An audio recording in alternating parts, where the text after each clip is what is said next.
KWN gitu ya. Jadi itu sudah kami titipkan di mata kuliah tersebut. Terus juga ada 9 CPL keterampilan umum.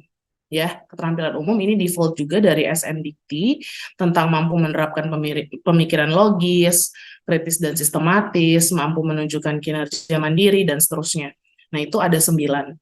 Itu memang kami titipkan ke mata kuliah ya, baik itu di prodi maupun itu di TPB ataupun di MKU.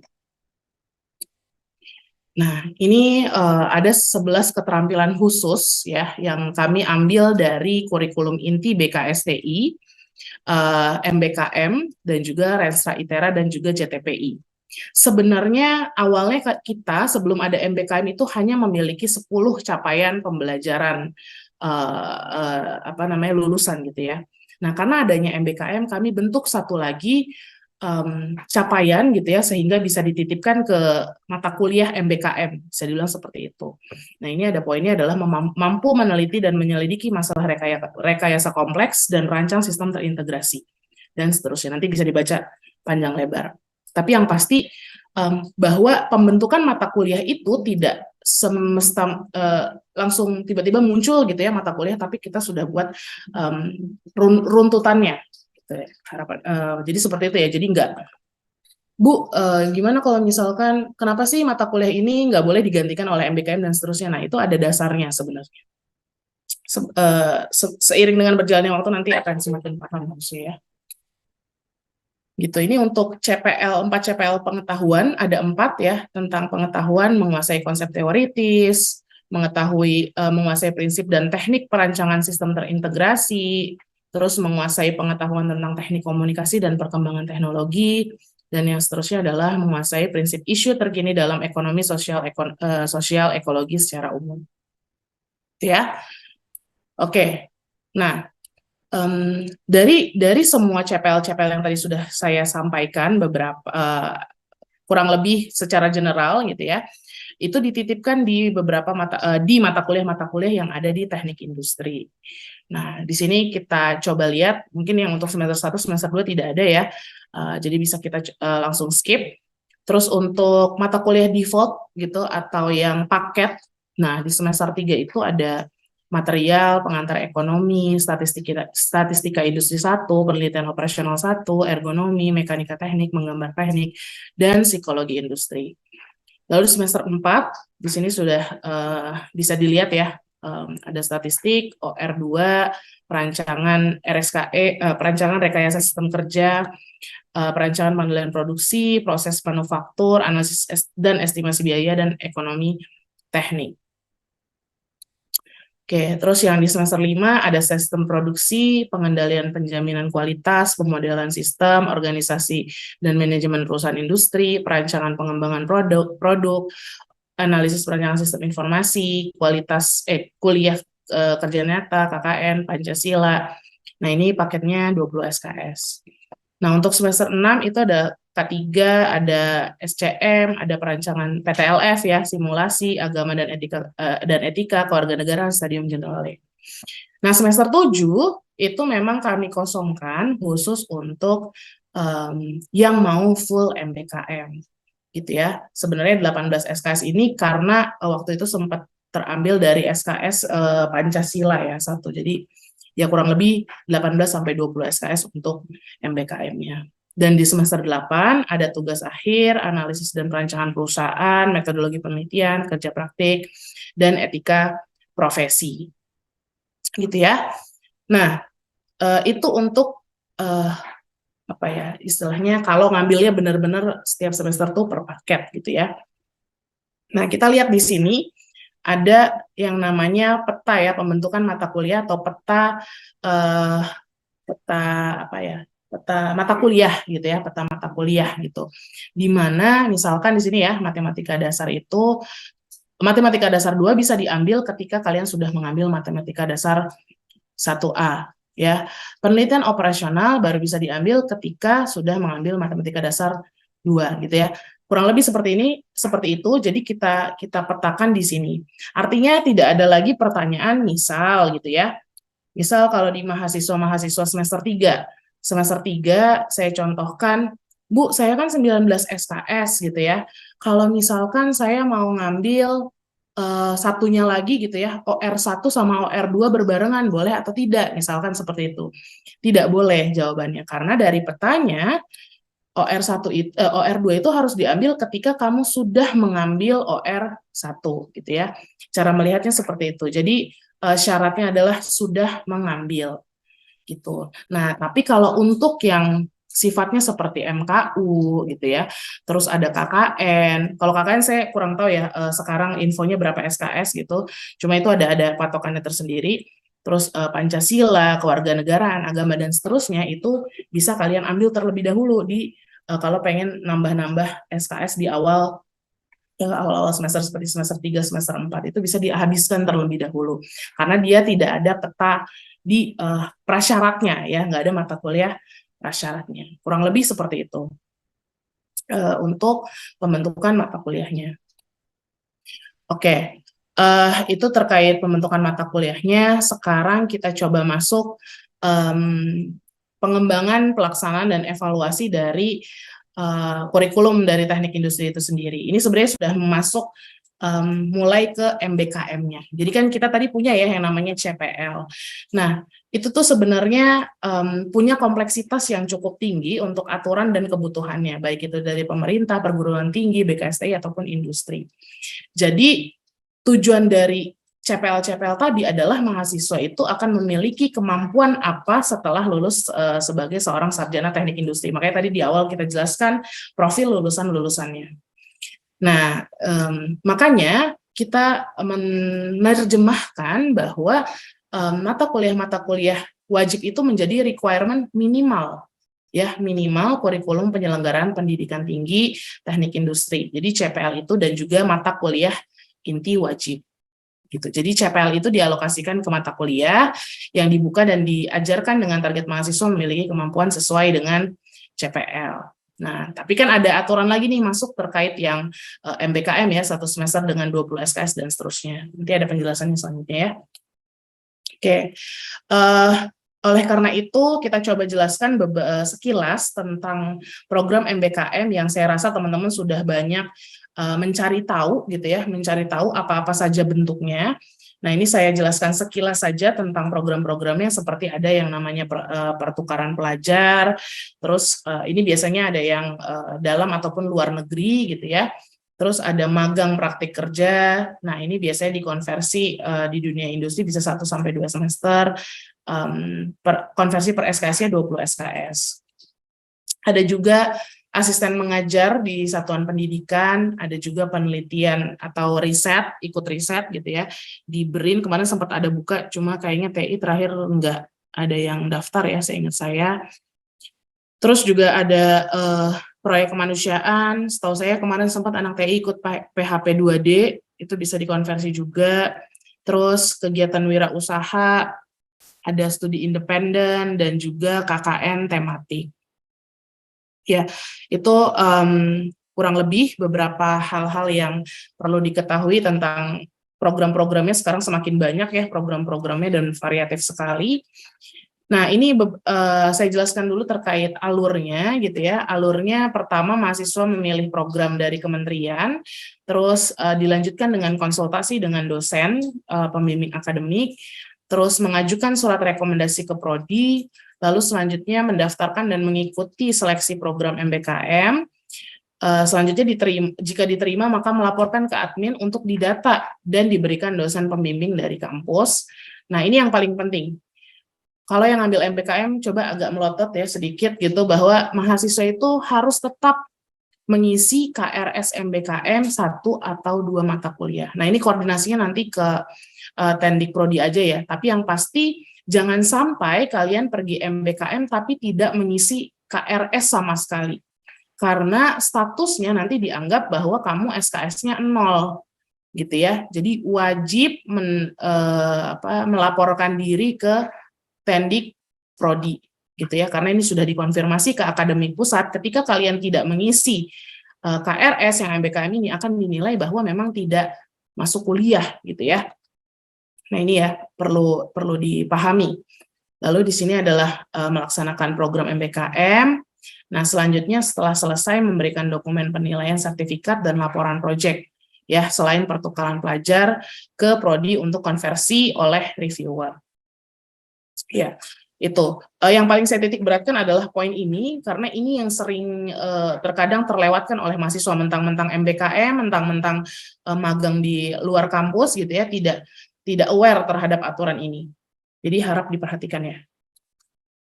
Oke, itu ya. Jadi ini sedikit kami jabarkan beberapa yang sering menjadi pertanyaan di mahasiswa gitu ya. Kenapa sih tidak dikonversi ke mata kuliah wajib gitu ya? Kenapa sih harus semester 7? Nah, ini kita coba kasih jawabannya. Oke, jadi mahasiswa pertama, kita ambil dari mahasiswa pertama yang awalnya melakukan MBKM. Nah, di situ tim MBKM itu coba untuk menguji mahasiswa tersebut yang mengambil MBKM. Ini ada waktunya ya, di tanggal 3 Januari, saya lupa tahun berapa, sepertinya 2021 ya sepertinya. Nah, awalnya memang kami mau coba untuk mengkonversi ke mata kuliah wajib gitu ya.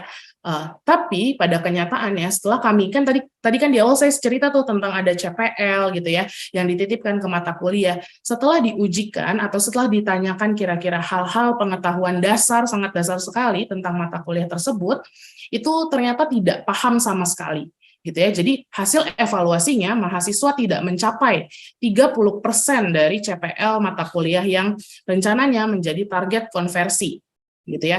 Contohnya di sini, mahasiswa belajar ekonomi perusahaan sosial. Bahasanya di mereka adalah ekonomi perusahaan sosial.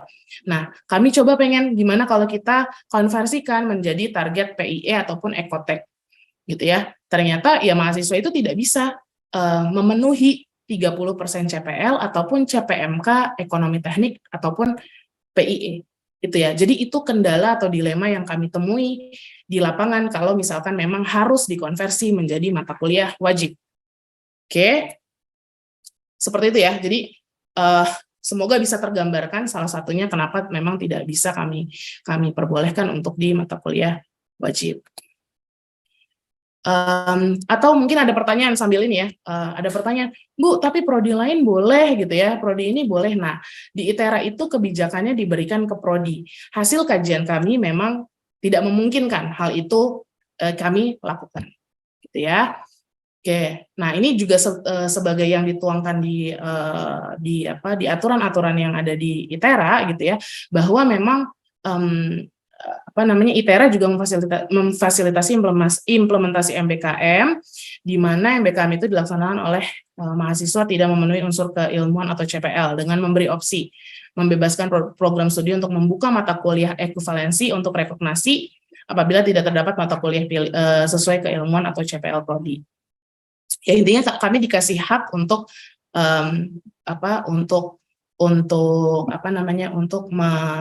mengkonversi mata kuliah tersebut gitu. Nah, hal yang menjadi penting lagi untuk syarat administratif itu adalah terkait IPK. IPK-nya minimal 2,75. Ya, ini sudah ditekankan minimal 2,75. Kalau misalkan, Bu, ada yang nggak 2,75, ya sudah, ini kan sudah sosialisasi nih. Sudah saya beritahu bahwa syaratnya itu adalah IPK minimal 2,75. Ya. Terus yang kedua, mendapat persetujuan dosen perwalian dan sudah dinyatakan layak oleh verifikator MBKM. Terus yang keempat, mahasiswa mengambil kegiatan MBKM di luar ITERA tidak diperkenankan mengikuti perkuliahan yang ada di dalam ITERA. Oke, ini beberapa dilema-dilema ya yang kami temui adalah di konversi MBKM, nilainya 100% dari perusahaan atau mitra, terus penjaminan kualitas dari prodi, lulus sebagai industrial engineer, gitu ya. Jadi makanya kami tidak akan melepas mata kuliah pilihan, mata kuliah wajibnya itu adalah CPL kurikulum intinya. Nah, yang ketiga adalah paksaan konversi ke mata kuliah inti. Tapi setelah dikaji gitu ya, ternyata banyak yang setuju dengan konsep kami, yaitu adalah dikonversi ke mata kuliah pilihan. Terus hak mahasiswa tetap harus kita penuhi gitu ya. Salah satu hal yang kami lakukan, bagaimana sih supaya hak mahasiswa MBKM ini tetap terpenuhi, adalah dengan cara membuka mata kuliah di semester 7. Awalnya itu kan ada APP ya, analisis perancangan perusahaan, awalnya di semester 7, kami buka untuk 2 semester, jadi di semester 7 ataupun semester 8. Jadi setiap semester itu APP dibuka. Itu adalah salah satu hal yang kami lakukan agar hak MBKM kalian tetap bisa diambil di waktu semester 7. Gitu ya. Itu salah satu yang kami coba fasilitasi gitu. Terus juga terkait dampak akreditasi jika konversi terlalu dipaksakan ke mata kuliah inti. Oke, jadi kami coba bentuk bisa dibilang ya sistem adaptif ya dari kurikulum TI sendiri gitu ya. Jadi ada 2 nih cara membagi kurikulumnya. Yang pertama itu adalah yang di sebelah sini, ini yang lulus sebagai mahasiswa teknik industri dengan standar minimum, artinya dia mengikuti mata kuliah wajib ya dan pilihan yang ada di teknik industri. Tapi kalau boleh saya menyarankan ya, karena ini juga masuk menjadi poin akreditasi dan poin indikator kinerja perguruan tinggi, memang teman-teman didorong gitu untuk melakukan MBKM. Jadi kalau memang misalkan di semester 7 kalian mau MBKM, silahkan saja, terutama yang kuliah-kuliahnya sudah beres gitu ya, itu kami bebaskan gitu semester 7 untuk mengambil dengan tadi beberapa syarat-syarat yang sudah saya sampaikan gitu ya. Nah ini juga kalau yang satunya lagi adalah yang mengikuti MBKM gitu ya, ada satu CPL khas prodi dan mata kuliah pengayaan gitu ya, supporting course keahlian pendamping yang dimiliki mahasiswa saat lulus. Oke. Nah, kami coba fasilitasi lagi dengan kami bikin beberapa cukup banyak ya mata kuliah yang kita coba, karena kita lihat polanya dan kurang lebih sama kalau kita ngomongin yang di magang, itu kita bikin 10 mata kuliah dengan 3 variasi SKS gitu ya, dan juga 11 klaster. Di sini ada klaster-klaster industri yang biasanya teman-teman magang gitu ya, jadi sebenarnya untuk konversi tidak perlu khawatir karena kami pun sudah punya konsep terkait konversi, sudah tinggal konversi saja, tidak perlu bingung-bingung karena RPS-nya sudah disiapkan gitu ya. Untuk capaian-capaian pembelajarannya dan seterusnya itu sudah disiapkan. Oke, ini ada beberapa yang perlu disampaikan lagi terkait prinsip MBKM dapat dikonversi ke mata kuliah wajib. Nah, jadi MBKM itu ada satu hal ketika bisa dikonversi menjadi mata kuliah wajib ketika itu programnya adalah pertukaran pelajar ya. Namun temuan dari pelaksanaan sebelumnya hanya cocok untuk supporting course atau pengayaan. Nah, misalkan di sini ya contohnya, misalkan kalian MBKM ke ITB gitu ya, pertukaran pelajar mahasiswa ITB ke ITERA ke TI ITB misalkan ada ya. Nah, di sana nama mata kuliahnya simulasi komputer. Nah, capaian pembelajarannya itu adalah mahasiswa mampu menjelaskan dan menggunakan DS untuk mensimulasikan sistem terintegrasi. Nah, kalau seperti ini, kemungkinan besar bisa dikonversi ke mata kuliah wajib, gitu ya, di mana simulasi sistem mampu menerapkan DS untuk mensimulasikan sistem server tinggal dan majemuk. Gitu ya. Itu kalau misalkan mau dikonversi ke mata kuliah wajib, ya mungkin course yang bisa diambil adalah pertukaran pelajar yang kurang lebih mata kuliahnya sama gitu. Oke, nah ini contoh yang tidak bisa dikonversi ya. Di sini misalkan jenis MBKM-nya magang bersertifikat, mata kuliah perusahaan yang dari perusahaan gitu ya, bahasanya itu adalah analisis keuangan dan perusahaan. Terus CPMK-nya mahasiswa diberikan bekal pengetahuan tentang biaya tetap dan tidak tetap, serta membuat portofolio keuangan perusahaan. Mata kuliah ITERA-nya kita anggap misal gitu ya, ekonomi teknik gitu ya. Nah, ini wajib. Nah, CPMK Prodi kita kan mampu menghitung capital budgeting dari suatu proyek kesisteman, misalkan seperti itu. Nah, itu ya. Jadi, kesulitannya di situ, waktu dicek ke mahasiswanya pun masih belum bisa gitu untuk menjelaskan atau minimal ya menjelaskan lah secara general gitu ya pengetahuan tentang mata kuliah tersebut. Oke, ini salah satu konversi ya. Nah ini kayaknya bertebaran A nih, mungkin bagi yang tertarik ya. bertebaran nilai A gitu. Di sini ada aspek penilaian dari industrinya, ada foundation for data science gitu ya, data processing. Nah, ini kita jadikan ke target mata kuliah kita. Jadi nanti di ijazahnya tuh ada tulisannya MBKM Basic Data Science gitu kan. Terus di sini ada model performance analytics, ini dari perusahaan. Nah, ini kita ubah jadi MBKM Predictive Modeling Analytics ya, dan seterusnya gitu. Kita menjadi 20 SKS. Ini salah satu contoh mata kuliah yang kita coba sudah kita coba untuk dikonversi. Itu oke, sepertinya cukup untuk dari saya terkait kurikulum dan MBKM. Ada pertanyaan dulukah? Kita buka 3 termin tadi ya. Silahkan.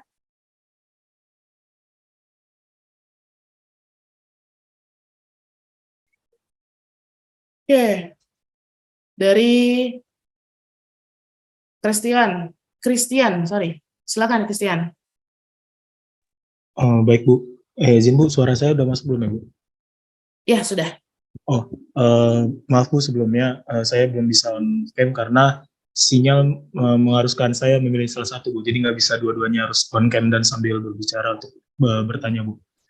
Izin bertanya Bu, boleh lihat di slide yang syarat administrasi nggak ya Bu, yang untuk MBKM?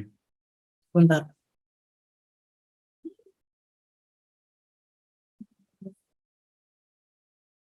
Ya. Itu Bu, untuk yang di poin ketiga, itu kan dia mendapatkan persetujuan dari dosen perwalian dan sudah dinyatakan layak. Nah itu untuk tolak ukur atau pengukuran bahwa seorang mahasiswa itu udah dinyatakan, oh udah layak nih untuk mengikuti MBKM ini, seperti apa gitu ya Bu?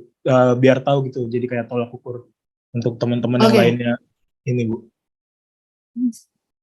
Oke, good. Jadi yang pertama IPK ya, kedua semester. Tapi kalau misalkan dia pertukaran pelajar dan memungkinkan untuk dikonversi mata kuliah wajib, diperbolehkan gitu ya, semester.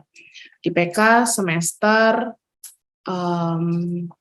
udah sih sebenarnya itu aja ya sama mata kuliah. Jadi kita ngasih pertimbangan juga kalau masih ada mata kuliah yang mengulang, artinya ada kemungkinan kuliahnya mundur seperti itu. Karena kan itu ya berhubungan ke mata kuliah wajib yang mungkin nggak setiap semester dibuka, misalkan seperti itu. Itu aja sebenarnya. Kalau dari karena semester itu yang perlu jadi perhatian ya, ngambilnya di semester berapa gitu.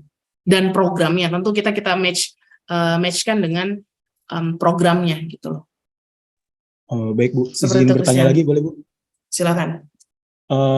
Berarti kalau buat dinyatakan untuk bisa layak untuk ngikutin MBKM ini, bukan kayak misalkan ada tesnya gitu dulu ya Bu. Misalkan kayak tadi mau ngambil bagian dari simulasi komputer gitu misalkan Bu, di sebuah perusahaan kan, ataupun organisasi perusahaan gitulah misalkan. Nah itu kita nggak ada kayak dibekalinya atau misalkan kayak dites singkat gitu, misalkan pengetahuan singkat secara umumnya gitu tentang simulasi sistem, nanti biar nantinya ketika kita udah selesai MBKM itu waktu ketika kita dites lagi untuk konversi itu nantinya bakal jadi nggak bisa gitu maksudnya Bu. Jadi kayak harus ada menurut saya itu bukannya harusnya ada kayak buat tes singkat ya gitu untuk mengukur kayak oh nih anak udah paham gitu, nih mahasiswa udah paham kalau misalkan untuk membawa ini ke perusahaan untuk MBKM kayak gitu Bu. Oke. Sebenarnya ini buat yang setelahnya atau pas waktu daftar nih maksudnya? Yang waktu mau daftar Bu, ini untuk dapat persetujuan untuk menyatakan layak itu Bu. Oh, untuk daftar sih enggak, karena memang kalau daftar ya, di awal daftar itu memang sudah makanya namanya merdeka juga, karena kalian bebas untuk memilih kegiatannya gitu ya, kalau untuk daftar. Tapi kalau sesudah itu memang ada beberapa kadang kami ya tadi ya, evaluasi yang di pertama itu saya jelaskan bahwa waktu dicek, kalau kita pengen konversi ke wajib gitu ya, ternyata memang tidak sesuai dengan yang diharapkan kayak gitu. Jadi memang kalau mungkin interview-interview seperti itu setelah MBKM-nya sudah berlangsung. Kalau waktu pendaftaran tidak, karena kan kita parameter kita di sini ya, karena itu aturan-aturannya banyak sekali ya Christian ya. Sebenarnya kita diwajibkan, bahkan sebenarnya ya saya buka juga dan mungkin kalian sendiri tahu gitu bahwa sebenarnya harusnya semester 6 dan semester 7 dibuka kesempatannya gitu. Tapi karena memang kajian di prodi dan memang diperbolehkan juga gitu ya, karena yang tahu kebutuhan prodi, yang tahu core prodi gitu ya, itu adalah orang-orang di prodi. Jadi kajiannya itu pun sendiri udah tetap diminta. Jadi kita kayak cari win-win solutionnya lah gitu ya. Bagaimana agar supaya tetap bisa berjalan MBKM tersebut, tapi tidak menggadaikan profil lulusan tadi atau requirement minimal yang tadi saya sampaikan gitu ya dari sebagai lulusan teknik industri. Kurang lebih seperti itu, Christian. Baik Bu, sudah paham Bu. Terima kasih ya Bu untuk penjelasannya. Siap. Tadi ada satu lagi ya, Yudhistira, silakan. Ibu, selamat pagi. Sebelumnya perkenalkan, saya Yudhistira Rizi dengan NIM 120190092. Jadi ada beberapa pertanyaan yang ingin saya tanyakan Bu. Silakan. Yang pertama mungkin saya ingin konfirmasi dulu ya Bu. Saya kan semester 7 ini akan melaksanakan MBKM Bu. Jadi pada semester 7 itu saya bisa benar-benar fokus MBKM aja ya Bu, nggak perlu ngambil APP sama metodologi penelitian. Betul. Oke, yang kedua, tadi kan kalau kita sudah dinyatakan lulus, suruh melapor ke admin ya Bu, lalu akan diplotkan pembimbing. Iya, betul. Nah, fungsi dosen pembimbing ini apa sih Bu? Apakah kita diwajibkan untuk melakukan bimbingan seperti kerja praktik? Itu mungkin pertanyaan saya. Oke, saya jawab ya. Jadi sebenarnya tujuan dari pembimbing itu adalah kita nggak pernah tahu ya di sana, apalagi kita nggak pernah tahu apa yang akan terjadi dengan hubungan kamu di sana gitu ya, hubungan ya apapun lah, ada masalah itu kita nggak pernah tahu. Jadi tetap harus ada dosen pembimbing untuk bertanya gitu ya, karena kan mahasiswanya banyak nih, nggak mungkin nih semua di assign atau ditugaskan ke tim kurikulum saja gitu ya. Jadi ada dosen pembimbingnya dan biasanya itu adalah dosen wali gitu. Nah, terus kalau misalkan ada, sebenarnya bukan seperti kerja praktek ya, tapi lebih kepada ada masalah-masalah terkendala di sana atau bagaimana, itu di situ juga bisa kamu sampaikan ke dosen pembimbingnya gitu ya. Terus juga nanti konversi juga mungkin akan atau interview setelahnya gitu ya, itu juga akan ada dari dosen pembimbingnya dan juga mungkin dari tim kurikulumnya gitu ya. Kayak gitu aja sih. Jadi nggak yang tiap bulan gitu ya, harus atau tiap minggu harus komunikasi gitu, enggak sih. Tapi memang sebenarnya harusnya ya, ini saya bilang harusnya karena memang belum dijalani gitu ya, adanya ya namanya kontak-kontakan antar pembimbing, seharusnya kontak-kontakan antar pembimbing, bagaimana capaian-capaian yang diinginkan di prodi bisa tetap tercapai di pihak perusahaan. Itu harusnya seperti itu, tapi memang di prodi sendiri belum berjalan hal seperti itu. Karena ya kesibukan dan semacamnya lah, jadi belum terlalu. Jadi kalau pembimbing utamanya adalah untuk melaporkan hal-hal yang mungkin kamu temui di sana, dalam artian ada permasalahan-permasalahan bisa disampaikan. Kurang lebih seperti itu. Tadi siapa namanya? Saya lupa. Yudhistira ya. Baik Bu, terima kasih. Ya. Oke. Good. Nah, udah ada satu yang MBKM ya. Lanjut dulu ya, nggak apa-apa ya. Windiana, silakan. Baik Bu, sebelumnya terima kasih. Apakah suara saya terdengar Bu? Terdengar. Nah, Bu izin bertanya, kan di kurikulum ini terkait mata kuliah ini untuk mungkin yang untuk MBKM itu di sini diplotkan semuanya mata kuliah pilihan gitu kan Bu. Terus tadi saya juga mendengar untuk yang mengambil MBKM itu ada salah satu keringanan itu di semester 7-nya dibuka untuk APP. Nah, itu kan untuk yang MBKM. Terus gimana untuk yang tidak mengambil MBKM Bu, namun tetap fokus di kampus. Nah, ini kan di sini diperlukan di semester 8 dan di semester 7 itu tidak ada mata kuliah wajib gitu. Sedangkan contohnya dari Windy sendiri Bu, Windy sendiri itu nanti mata kuliah wajib yang kurang itu yang belum diambil itu ada tugas akhir, APP, metodologi penelitian, dan kerja praktik. Nah, itu bagaimana Bu? Apakah nanti di semester 7 ini memang kosong atau bakal diambil? Nah, terus satu lagi Bu, terkait tugas akhir. Tadi kan di sini belum terlalu, mungkin nanti itu tidak termasuk ke kurikulumnya Bu. Oke Bu, Iya, mungkin nanti ada pertanyaan ininya selanjutnya. lagi. Baik Oke. Bu, mungkin pertanyaan yang tadi aja Bu. Oke, sip. Jadi gini, yang saya jelaskan ini adalah konsep memang ya tadi bahasanya adalah implementasi dari MBKM.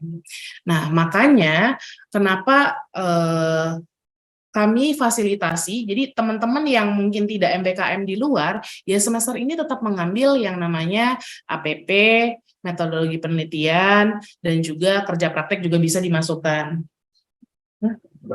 Kalau tugas akhir bisa masuk 3,5 tahun, mainkan, gitu ya, nggak apa-apa, karena diperbolehkan, gitu ya. Jadi ini nih skema ini adalah memang kita kosongkan untuk kalau yang mau MBKM, kalau yang tidak mau MBKM tinggal naikkan aja ke atas, karena kita sudah membuka setiap semester untuk APP dan juga metodologi penelitian. Dan kerja praktek juga ya, tiap semester kurang lebih bisa diambil. Seperti itu, Windy. Cukup jelas ya? Baik Bu, cukup jelas Bu. Terima kasih Bu.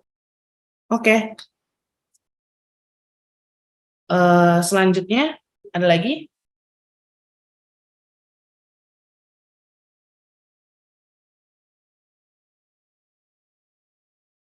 Cukup? Cukup ya. Jadi semoga sudah terjawab hal-hal yang sering saya dengar, mungkin nggak langsung ke saya ya, ke Bu Lulu misalkan gitu ya, atau ke Pak Zaki gitu sebagai koordinator, semoga bisa terjawab gitu ya. Jadi kita bukan menghalang-halangi, tidak. Kami hanya mencoba untuk menjaga kualitas dari ya tadi requirement minimum yang harus dimiliki seorang sarjana teknik industri gitu. Dan kami juga sebenarnya positif terhadap kegiatan MBKM gitu ya, makanya kami coba kasih fasilitas ya, coba maksimalkan di semester 7-nya. Ini berlaku untuk teman-teman mungkin ada yang di sini masih semester 3, semester 5, jadi semakin tahu nih, oke, saya nggak boleh ngulang-ngulang nih, supaya nanti di semester 7 saya bisa cari pengalaman yang lebih banyak di luar kampus. Itu juga kita sangat positif terkait hal itu gitu ya. Seperti itu. Selanjutnya akan dilanjutkan oleh monitor Pak Faisal udah hadir ya. Oke, Pak Faisal menjelaskan terkait beberapa aturan-aturan baru terkait metodologi penelitian dan juga mata kuliah pilihan untuk semester ini. Saya persilahkan Pak. Oke, terima kasih Bu Elvi. Suara saya udah terdengar ya Bapak Ibu, Mas Mbak dan sekaliannya. Oke, bisa lanjut aja slide-nya.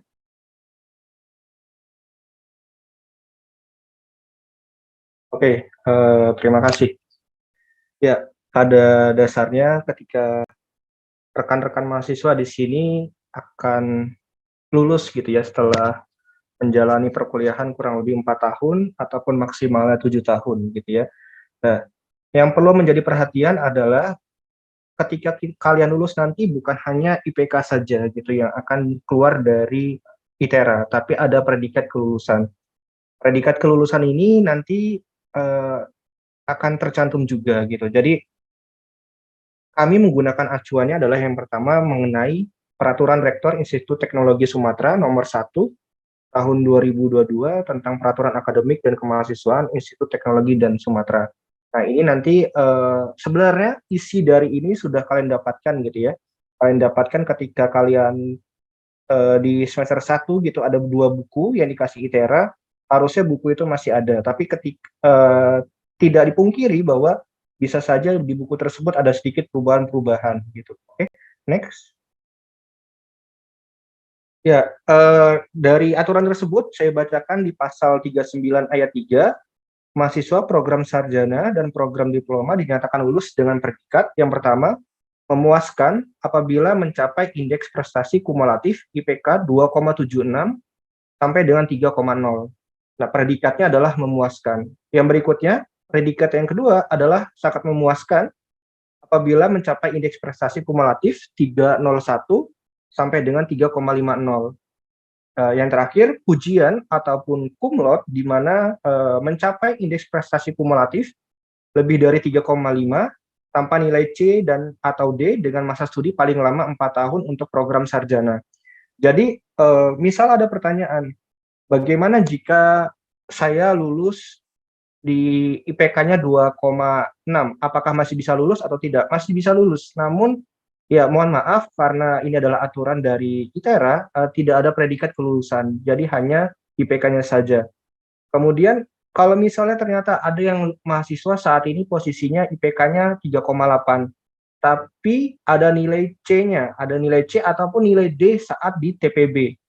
Nah, itu tidak bisa juga memenuhi kriteria, maka akan kembali menjadi sangat memuaskan.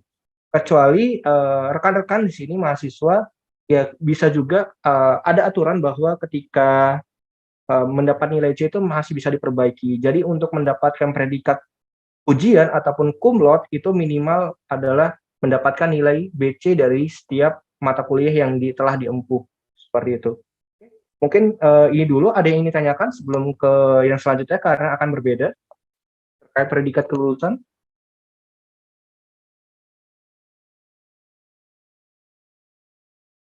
Oke, kalau tidak ada, ya Putri Julianti silakan. Oke Pak, sebelumnya mohon maaf Pak, saya belum bisa on cam karena banyak yang lalu lalang saya lagi KP. Gini Pak, tadi kan syaratnya nilai apa tadi? Nilainya minimal C atau maksimal itu minimal itu BC kan Pak.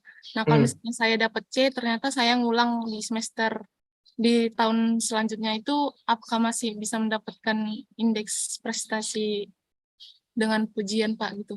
Oke, ya untuk saat ini ya aturan terakhir yang ini kan tahun 2022 ya. Kemarin saya sudah koordinasi dengan koordinator akademik ITERA. Ya saya saat itu sedang disusun ulang, tapi belum ada bahasan apakah ada perubahan atau tidak. Untuk saat ini terakhir bahwa ketika mahasiswa mengulang dan nilainya menjadi lebih baik, misalnya dari C menjadi BC itu masih bisa gitu dianggap ketika dia 3,5 masih dianggap cum laude ataupun ujian seperti itu. Oke, baik Pak. Terima kasih. Oke. Ada lagi terkait predikat kelulusan mahasiswa? Oke, silakan Alif. Baik Pak, terima kasih atas kesempatannya. Sebelumnya izin bertanya Pak, mengenai masa studi paling lama 4 tahun ini terhitung dari tanggal awal masuk perkuliahan sampai dengan dia kapan ya Pak ya? Ya, terhitungnya berarti dari tanggal pertama gitu ya, sidang PMB sampai nanti dikeluarkan, saya lupa namanya, ya bahasanya adalah SKL gitu ya, surat keterangan lulus kayak gitu. Karena bisa juga nanti bentuknya adalah di yudisiumnya kayak gitu untuk 4 tahun. Baik Pak, terima kasih Pak atas jawabannya. Oke, sama-sama. Ada lagi terkait predikat kelulusan mahasiswa? Iya, kalau tidak ada nanti bisa ditanyakan lagi jika memang ada.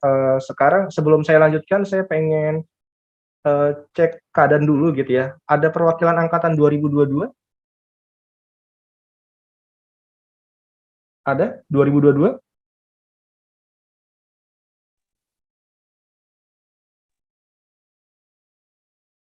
Oke, ada ya. Oke, terima kasih. 2021? 2021 ada? Ya ini karena kita akan membahas mata kuliah gitu ataupun perkuliahan semester depan gitu. Jadi jangan sampai tidak ada perwakilannya. Harusnya memang hadir semua gitu ya, Mas Mbak. Oke, 2021, 2022 ada ya, ada saya beberapa wajah yang saya Cireni. 2019, 18, 17 juga kayaknya ada gitu ya. Oke, bisa dilanjutkan.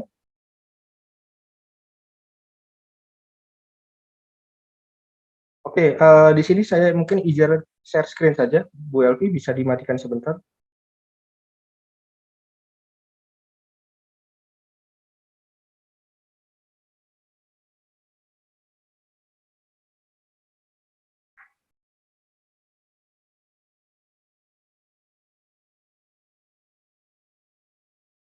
Oke, sudah terlihat ya, Mas Mbak. Jadi di sini dari kami, dari Prodi, mencoba semester ini mengalami perubahan yang cukup signifikan gitu ya. Jadi mohon diperhatikan, terutama untuk angkatan 2022 yang baru akan masuk ke mata kuliah Prodi. Ya nanti akan saya jelaskan satu persatu gitu ya untuk masing-masing angkatan sehingga kalian bisa mempelajari skemanya seperti apa. Oke, ya sedikit informasi semester lalu ketika ada mahasiswa di dalam suatu kelas, misalnya dia NIM-nya, belakang NIM-nya adalah 1, dia akan masuk di kelas A, apapun kelasnya, semua kelas dia akan kelas A gitu ya. Jadi mungkin yang mata kuliah yang semester lalu, misal mata kuliah A di kelas A, mata kuliah B di kelas A, dan seterusnya. Jadi rekan-rekan mahasiswa di sini akan selalu sama menjumpai teman-temannya.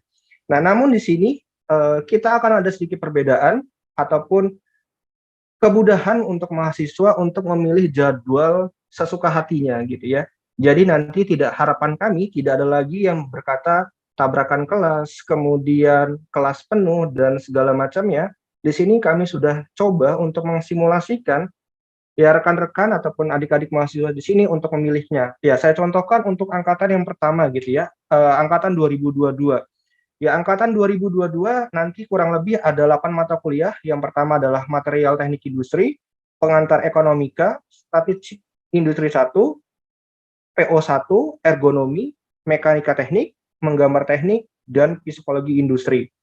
Nah, kemudian ya ini bisa dilihat gitu ya, ada terbagi menjadi 4 kelas, kemudian untuk gambar teknik ada 5 kelas. Nah, untuk kuotanya juga bisa dilihat gitu ya. Jadi untuk kelas yang 4 kelas ada 45 mahasiswa, untuk yang 5 kelas ada 36 mahasiswa untuk maksimal satu kelasnya. Nah, nanti misal karena kita tidak tahu ya, ini kami ambil untuk semepet mungkin. Seandainya nanti ada mahasiswa angkatan atas ya 2021, 2020, 19, 18 yang mengulang mata kuliah di 2022, ya ketika kelasnya penuh silakan dikonfirmasi gitu ya. Ketika kelasnya penuh silakan dikonfirmasi. Namun dengan catatan kuota akan ditambah jika semua kelas memang sudah penuh. Jadi kalau kelasnya tidak penuh silakan masuk yang di kelas yang tidak penuh. Jadi saya contohkan satu gitu ya, satu untuk 2022. Jadi yang pertama adalah misalnya, oh ya mohon maaf, di sini ada material teknik industri dan mekanika teknik, belum ada jadwalnya karena kita akan mendapat bantuan ataupun pengajar dari dosen prodi lain. Masih dari dosen ITERA, namun untuk jadwalnya belum disampaikan ke kami karena kami kemarin menyusunnya kemarin. Oke, nah kemudian kita abaikan dulu dua mata kuliah ini. Misal yang pertama adalah teman-teman 2022 mengambil pengantar ekonomika di kelas C gitu ya. Jadi di kelas C di hari Senin, mohon maaf ini jam 7.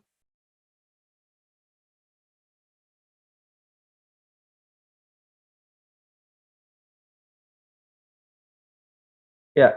Jadi mengambil pengantar ekonomika kelas C di jam 7. Nah, kemudian karena sudah mengambil PE di kelas C, ya itu bebas gitu ya, bebas tidak perlu harus kelas C lagi. Silakan pilih di mana rekan-rekan mahasiswa di sini enaknya pengen belajar statistik industri di hari apa, di jam berapa. Asal dengan ketentuan tidak tabrakan seperti itu. Jadi misalnya PE-nya kelas C, kemudian statistik industrinya ada di kelas A. Kemudian PO1-nya ada di kelas C lagi, yang ini gitu ya, yang di bawah ini. Nah, kemudian untuk ergonominya ada di kelas D. Menggambar teknik ya ada di kelas D lagi. Kemudian untuk psikologi industrinya ada di kelas C. Jadi beberapa yang saya sebutkan tadi itu tidak akan tabrakan dengan mata kuliah wajib lainnya gitu. Jadi nanti ini semua ya untuk semua angkatan ya 2022, 2021, 2020, 19 dan ke atasnya gitu ya. Jadi silahkan memilih sesuka hatinya kelas mana kelas yang akan dipilih. Jadi nanti tidak ada lagi by NIM gitu ya. Kalau kemarin kelas A NIM 1, kelas B NIM 2, digit terakhir, kelas C 3, 4, kelas D 5 kembali ke A dan seterusnya, itu tidak. Ini bebas dari rekan-rekan memilih kelasnya mau yang mana seperti itu. Ya untuk ini nanti untuk konsep ataupun untuk Excel ini akan dibagikan ketika rekan-rekan sudah akan mengisi dari KRS gitu ya. Info terakhir KRS saat ini belum bisa diinput untuk prodi teknik industri. Jadi mohon bersabar karena sedang proses penginputan ke Siakat seperti itu. Oke, ini untuk mungkin yang angkatan 2021. Nah, kita lanjut ke ke angkatan 2022. Sekarang kita lanjut ke angkatan 2021. Di mana angkatan 2021 nanti ada beberapa mata kuliah. Yang pertama adalah sistem produksi, pengendalian penjaminan kualitas,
Harap ditunggu sebentar ya.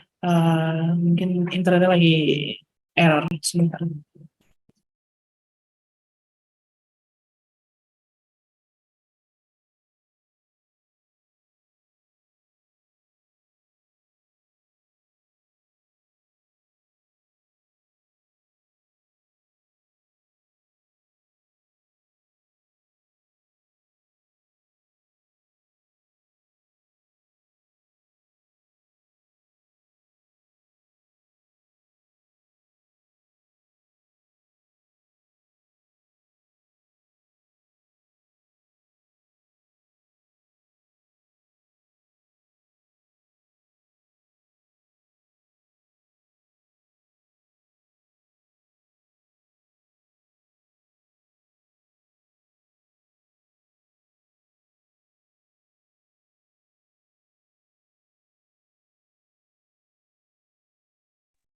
Oke, cek. Suara saya sudah terdengar ya? Oke. Oke, saya ulangi untuk yang angkatan 2021, ini ada beberapa mata kuliah wajibnya yang akan diambil di semester 5 gitu ya. Tadi yang saya sebutkan, silakan dilihat gitu ya. Saya simulasikan misalnya ada mahasiswa namanya Ronaldo gitu ya. Jadi ketika si Ronaldo mengambil kelas A di kelas A, maka dia bisa akan mengambil PPK di kelas A juga, seperti itu, di kelas A.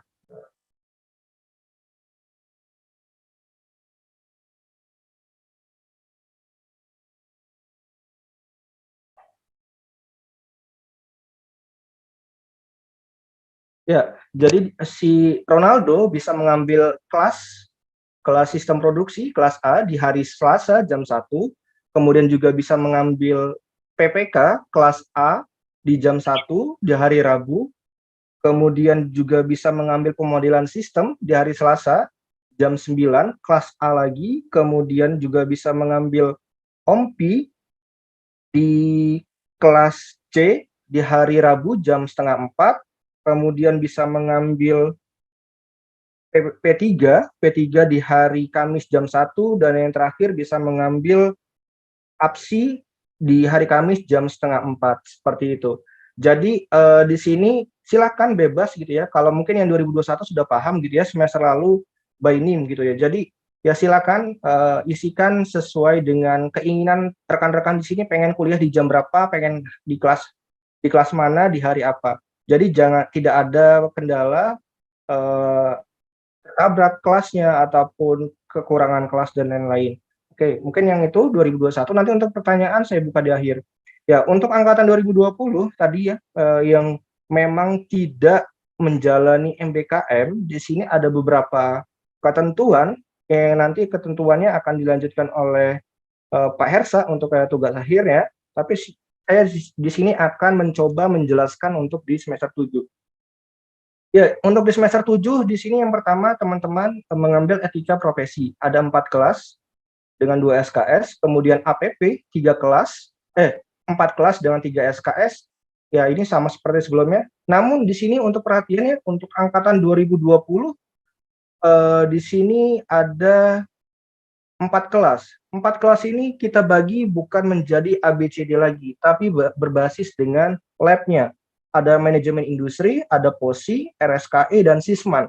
Nah, kemudian kenapa ditanya, Pak, kok ini jumlah kuota kelasnya berbeda gitu ya, berbeda. Di sini kami buat seperti ini karena di sini sesuai dengan dosen yang ada. Jadi MI ada 3 kelas, karena Medlit ini nanti akan berhubungan langsung dengan tugas akhir.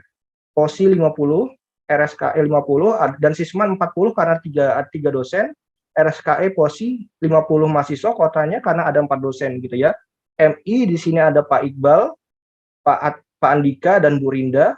POSI di sini dosen aktifnya ada 4, Pak Zaki, Bu Elvi, kemudian Bu Juni, dan Pak Hersa. RSKE juga ada 4, ada Pak Alam, Pak Fandi, kemudian Pak Miswar, dan Bu Fatin. Dan di Sisman ada 3, ada Bu Lina, saya sendiri, dan Pak Rizky Wahyudi, seperti itu.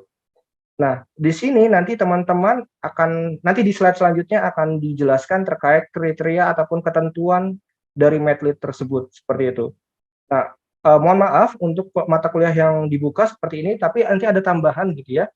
Ada tambahan karena ini belum diupdate untuk tambahannya. Jadi ada kualitas jasa, masuk ke Sisman, manajemen, kinerja MI, manajemen strategi MI, rekayasa kemudahan pakaian RSKE, Lean Six Sigma Sisman, sistem enterprise POSI, manajemen proyek MI, biomekanika RSKE, ABK RSKE, analitika data POSI, dan sistem transportasi distribusi POSI, seperti itu. Ya, nanti akan dijelaskan terkait bagaimana menghubungkan metodologi penelitian ke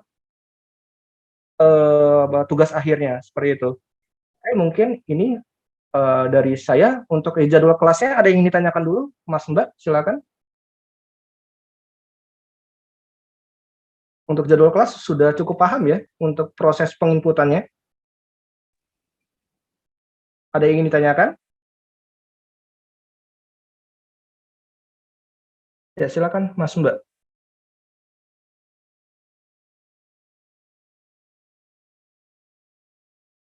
Ya, sambil menunggu ya, saya tekankan sekali lagi gitu ya.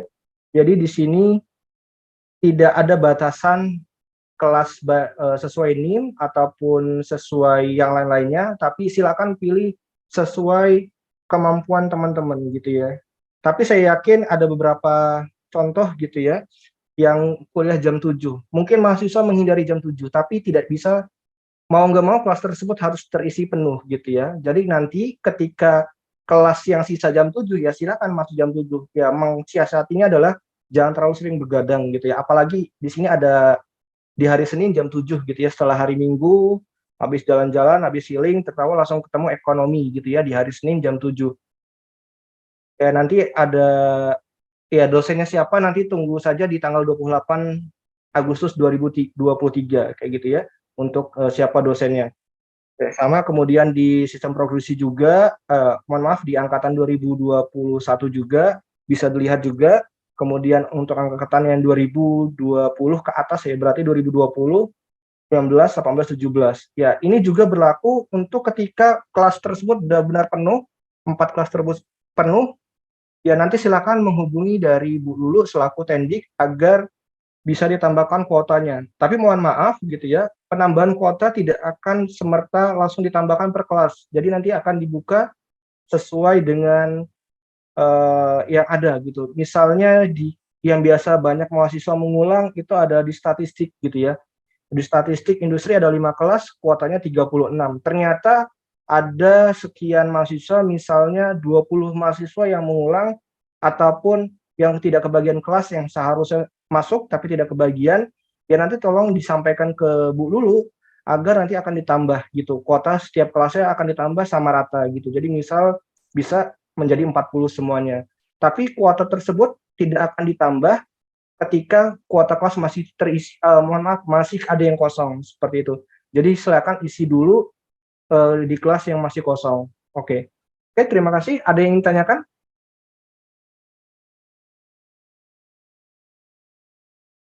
Oke, Bu Elvi bisa kembali ke yang PPT tadi. Oke. Ya, Ahdan ada apa? Terima kasih Pak, izin bertanya. Tadi Bapak sudah menjelaskan tentang mata kuliah yang bisa diambil, dan saya lihat di website program studi itu ada mata kuliah manajemen risiko di kelompok ahli manajemen risiko. Berarti saya lihat atau memang tidak ada ya di pembagian ketua untuk manajemen risiko Pak. Di mana Mas? Di daftar mata kuliah yang bisa diambil saya tidak melihat ada manajemen risiko Pak. Sebentar. Semester ini belum dibuka. Bagaimana Bu Elvi? Itu yang mata kuliah pilihan? Oh, udah Miko udah buka lagi. Oke. Ini apa namanya? Memang dari ketua kakaknya untuk semester ini tidak dibuka untuk manajemen risiko.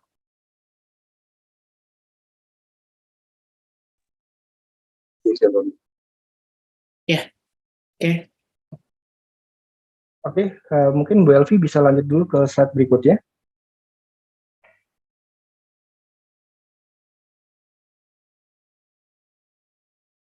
Oke.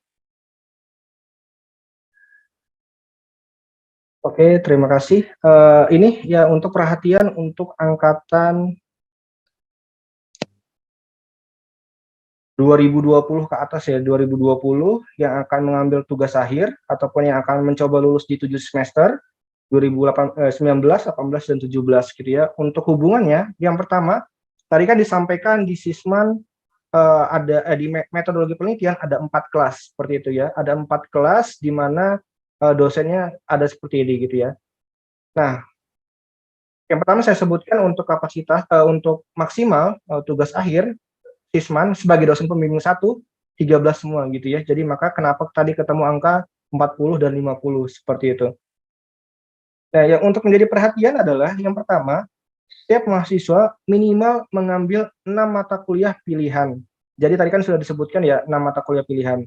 Yang berikutnya, setiap mahasiswa minimal mengambil 3 mata kuliah pilihan sesuai bidang TA yang akan diambil, termasuk mata kuliah yang sedang diambil di semester berjalan. Misalnya begini, ada si mahasiswa namanya Messi gitu ya, dia kemarin di semester 6 sudah mengambil beberapa mata kuliah pilihan. Contoh misalnya di perancangan eksperimen seperti itu. Nah, karena perancangan eksperimen semester lalu ada di KK ataupun di lab Sisman, berarti kalau dia ingin mengambil mata kuliah ataupun tugas akhir dengan dosen pembimbingnya di Sisman, berarti minimal akan mengambil di semester 7-nya Lean Six Sigma, kualitas jasa ataupun otomasi manufaktur. Seperti itu. Jadi ada 3 mata kuliah. Kemarin sudah mengambil 1 mata kuliah, berarti tinggal melengkapi 2 mata kuliah saja. Sisanya silakan dipilih gitu ya. Ada mau mengambil di MI, POSI, RSKE silakan saja. Tapi untuk aturan ini mulai berlakunya untuk yang ganjil mengambil metodologi penelitian semester ganjil. Nah, bidang penelitian TA minimal sesuai dengan mata kuliah pilihan yang pernah diambil. Jadi jangan mengambil terkait kemarin ada beberapa mahasiswa mengambil tentang beban kerja gitu ya, analisis beban kerja. Tapi setelah dievaluasi, kelas tersebut belum pernah dibuka sehingga menjadi aneh ketika ada mahasiswa ketika kelas tersebut belum pernah dibuka, kemudian tidak pernah diajarkan, ya mungkin ada sedikit-sedikit ya diajarkan, tapi tidak semerta jelas ada mata kuliahnya, mengambil mata kuliah tersebut ataupun topik dari mata kuliah tersebut. Nah, itu yang menjadi pertimbangannya bahwa misalnya nanti akan mengambil mata kuliah terkait di MIC gitu ya. Berarti minimal adalah kalian telah mengambil Lean Six Sigma ataupun misalnya akan mengambil terkait dengan distribusi dan lain-lain, ya berarti minimal kalian juga bisa mengambil manajemen rantai pasok ataupun mengambil sistem transportasi seperti itu. Jadi jangan sampai kalian itu menginputkan tugas akhir ataupun judul tugas akhir, tapi kalian itu tidak pernah mengambil mata kuliah tersebut gitu. Ya ini yang menjadi perhatian untuk semester yang akan datang seperti itu. Jadi nanti untuk lengkapnya akan dijelaskan oleh Pak Hersa gitu ya. Ini saya hanya mengantarkan bahwa jadi jangan kebalik, kalau yang ingin mengambil Sisman silakan masuk ke Sisman, MI masuk ke MI, POSI masuk ke POSI, RSKI ke RSKI. Dengan ada batasan ya Mas Mbak. Jika nanti ketika kuota kelas Sisman sudah penuh 40, ya silahkan ambil mata kuliah pilihan ataupun mata kuliah lain di lab lain gitu ya, ataupun kelas matlit yang lain. Jadi jangan memaksakan untuk menambahkan mata kuliah kuota kelas ya, ataupun nanti sama juga di MI, POSI, dan RSKI. Jadi di sini kita mencoba untuk menyebarkan gitu ya, menyebarkan agar tidak terpusat kepada satu jenis penelitian saja gitu. Jadi kalau memang ada 14 dosen, ya nanti kurang lebih ya ada 14 minimal ada 14 keilmuan ataupun topik yang akan diambil seperti itu, ataupun keahlian dosennya. Ya mungkin ini sedikit ada yang ingin ditanyakan terkait hubungan metodologi penelitian dan tugas akhir untuk rekan-rekan 2020 ataupun angkatan 19, 18, 17 yang belum mengambil tugas akhir, silakan. Ya silakan Farhan. Sebelumnya terima kasih Pak udah menyampaikan seleksi ini. Saya jadi bertanya Pak, jadi saya itu kan pernah ngambil mata kuliah kampus Merdeka ya, untuk Permatasari itu termasuk dalam mata kuliah pilihan atau bukan Pak? Permatasari ya? Iya. Oke, kalau Permatasari, Bu Elvi ada bahasan ini? Iya. Berapa mata kuliah? Saya kemarin ngambil satu mata kuliah dan itu 3 SKS. Oh ya sudah ya. Tadi kan kalau dari Pak Faisal gitu kan 3 mata kuliah pilihan sesuai bidang TA, berarti yang 3-nya bebas di mana aja boleh. Ya. Jadi masuknya mata kuliah pilihan. Oke.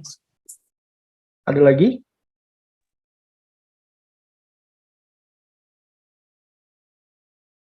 Ya, kalau nanti mungkin lebih jelasnya Pak Hersa ya untuk teknisannya. Ya silakan Pak Hersa dilanjutkan.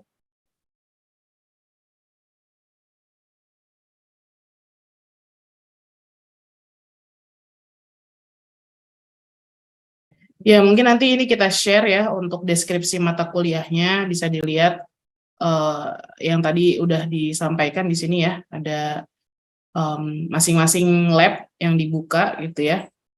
Untuk semester ini yang ditampilkan adalah untuk semester ini. Oke. Silakan Pak Hersa dilanjutkan. Baik, terima kasih Bu Elvi atas kesempatannya. Izin untuk menjelaskan dari saya sendiri sebagai koordinator tugas akhir ya. Di sini mata kuliah tugas akhir yang ada di Teknik Industri Tera itu sudah meluluskan 3 angkatan teratas ya. Jadi angkatan 2017, 2018, dan 2019. Nah, bisa dilihat di sini sampai saat ini ya, hari ini untuk 2017 sudah lulus sebanyak 24 dari 29 ya. Dan 2018 itu sudah 87 mahasiswa dari 127 ya. Dan untuk angkatan 2019 saat ini itu yang sudah lulus dari mata kuliah TA itu sebanyak 44 ya. Nah, bisa dilihat di sini masing-masing persentasenya itu berbeda-beda ya. dari 82%, 68%, dan 29%. Gitu. Nah, artinya dari tiga angkatan teratas itu yang sudah lulus itu sebanyak 155 ya dari total 305.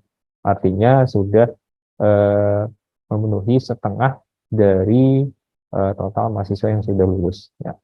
Nah, untuk berikutnya yang kedua yaitu adalah syarat mata kuliah tugas akhir ya. Jadi di sini telah lulus minimal 120 SKS, baik itu mata kuliah wajib dan pilihan. Ya. Jadi misalkan untuk khusus angkatan 2020 ya, 2020 artinya di 6 semester kemarin itu sudah lulus minimal 120 SKS. Artinya di semester ini bisa mengambil TA semester 7 itu dengan mata kuliah lainnya sebanyak 24 SKS. Ya. Jadi nanti akan memenuhi minimal untuk lulus S1 itu adalah 144 SKS ya. Nah, untuk angkatan lain misalkan angkatan 2019 ataupun 2018 atau 2017 yang penting memenuhi syarat di atas ini ya.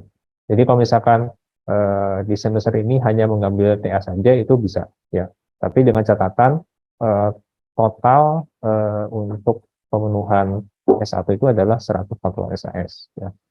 Nah, yang kedua adalah telah atau sedang mengambil mata kuliah metodologi penelitian. Jadi bisa diambil berbarengan dengan mata kuliah tugas akhir seperti itu.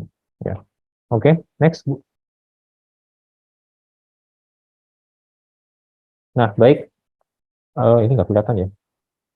Sorry, masih nggak kelihatan di tengah ini. Nah, itu dikeluarin dulu.